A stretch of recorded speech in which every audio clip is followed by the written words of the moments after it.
Hi, my name's Josh Mahoney, Chief Market Analyst at Scope Markets, and this week sees one major focal point when it comes to the economics, and that is the jobs report on Friday, in a week that actually is dominated by jobs data as a whole, because we see data out of the US pretty much on a daily basis, but really building towards Friday's release. So this is a preview for Friday's US jobs report and the potential implications for the US dollar and for gold.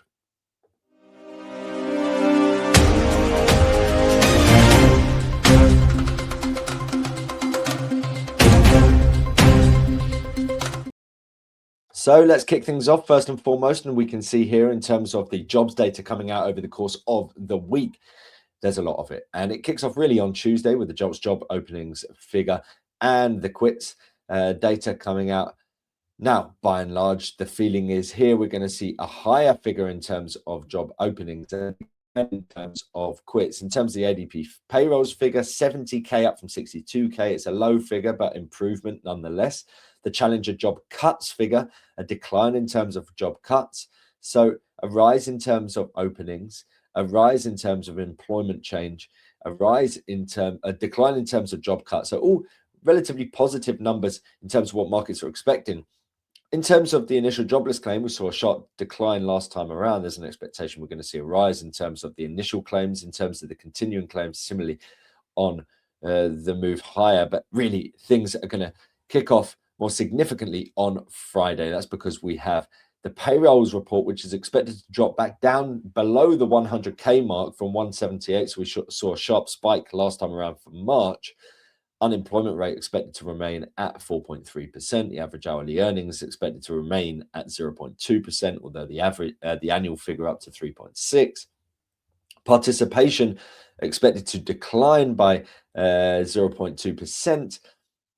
And then that's it, really. I mean, look, ultimately, we're in a position where the data has been relatively strong in terms of the US economy of late. Certainly in comparison to, say, Europe, there's a feeling that the US is relatively well positioned, in part because of its self-sufficiency in the energy space, which is certainly putting some significant jitters in the European sort of corporate space. In terms of the US jobs market as a whole, you can see here unemployment rate, yes, it's risen, but by and large, it's sort of very low by historical standards. It's sort of at pre-pandemic levels.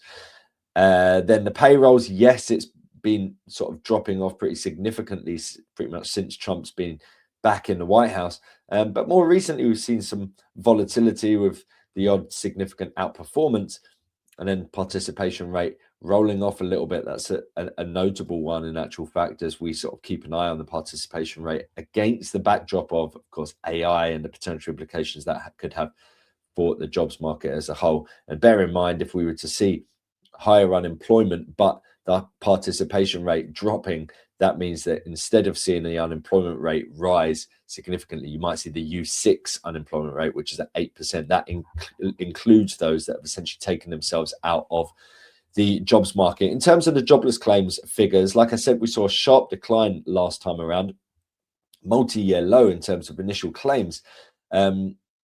And so really, if you look at the relationship between the continuing claims, the initial claims, both of them rolling over, and you can see that gradually we've seen that ascent in terms of the unemployment rate. And so there's question marks on whether that decline for the claims figures indicate the potential for the unemployment rate to do something quite similar.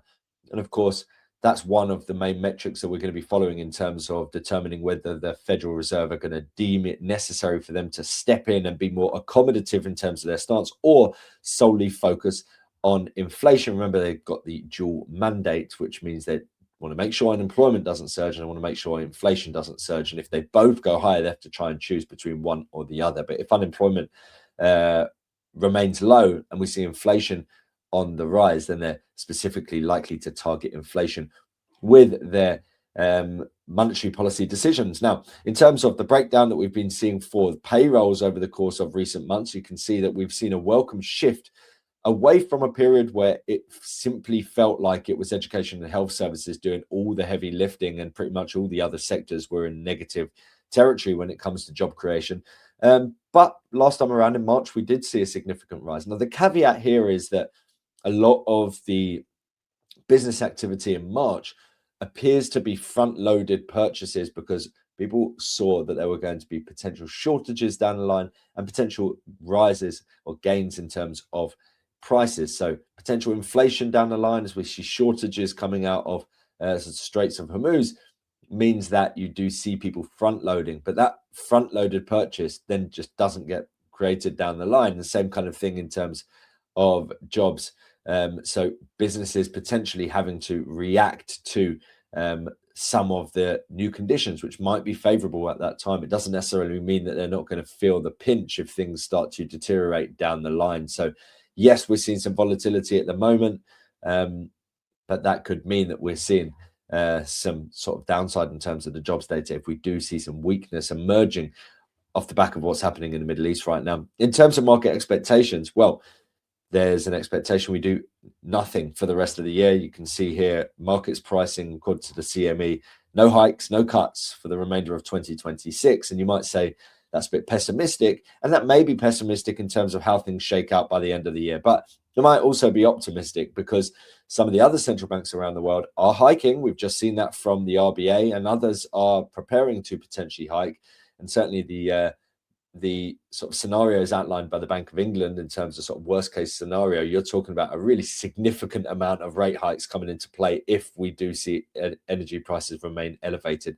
So in terms of the shift for market sentiment around this report, yes, if we see strong data coming out there, it does provide the basis for increased expectation of rate hikes to come. And bear in mind the shift in terms of pricing for sort of markets, the US dollar, gold, or equities, a lot of this will come around shifts in terms of expectation. So where are we going to see a shift in terms of the pricing that's on this chart? Well, there's a good chance that we soon enough start to price in the possibility of a rate hike if we continue to see inflation on the rise, because at the moment markets are somewhat optimistically thinking that we're not going to see anything from the Federal Reserve for the remainder of this year.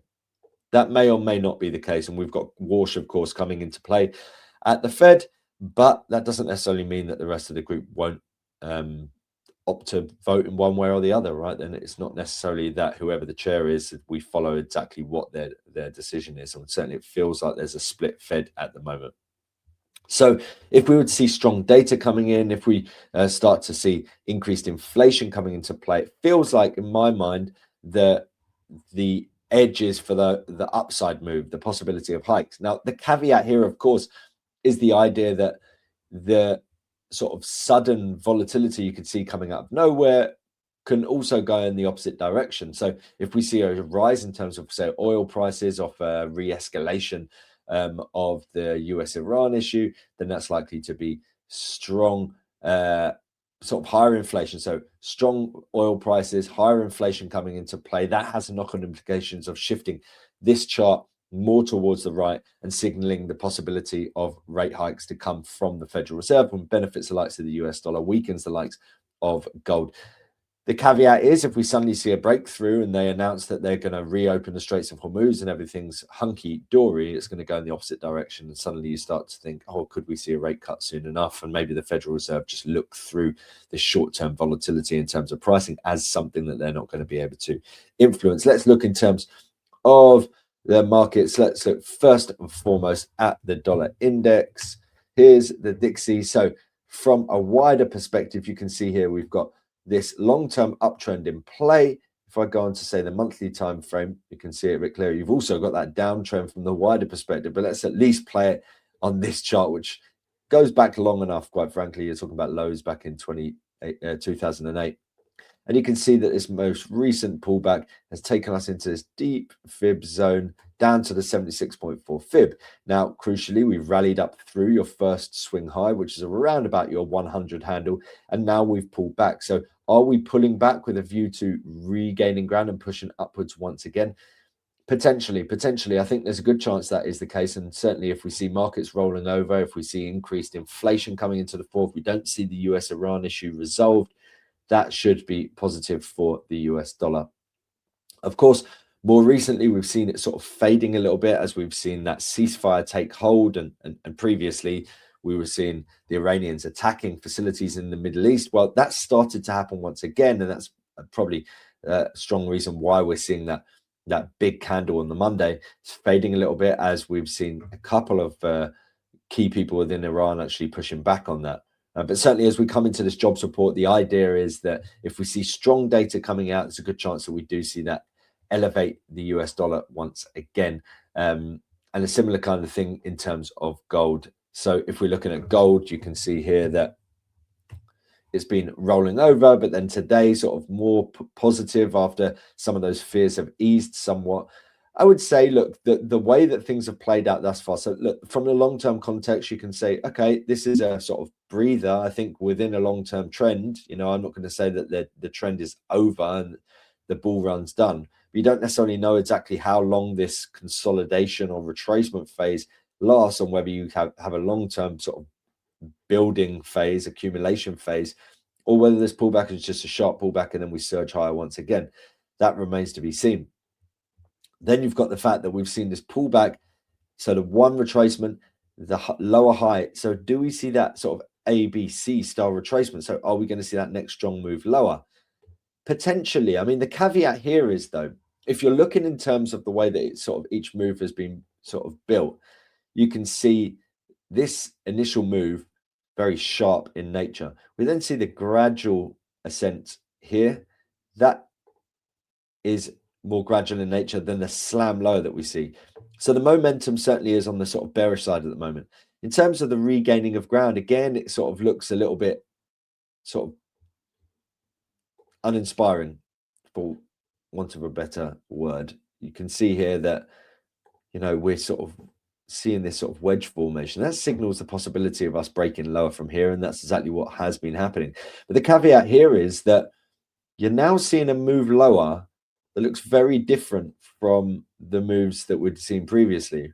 So that's the two moves crossing over. Then we've similar kind of thing here, right? So all of a sudden, the downside move is taking the same kind of slant as the ascent.